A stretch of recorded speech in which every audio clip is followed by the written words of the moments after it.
প্রতিটি অঞ্চলে অঞ্চলে গিয়ে কুরআন ও হাদিসের মূল্যবান নসিহত শোনায়। আজকে আপনাদের সূর্য সন্তান আপনাদের সামনেই নসিহত করবে। আপনারা খুশি না বাজার? খুশি না বাজার?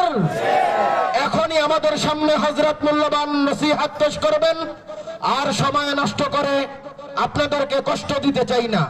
এখনই আমাদের মধ্যে মূল্যবান তাকরীর পেশ করবেন হযরতুল আল্লাম হযরত মাওলানা কারি জুনায়েদ আল হাবিব কুমিল্লা।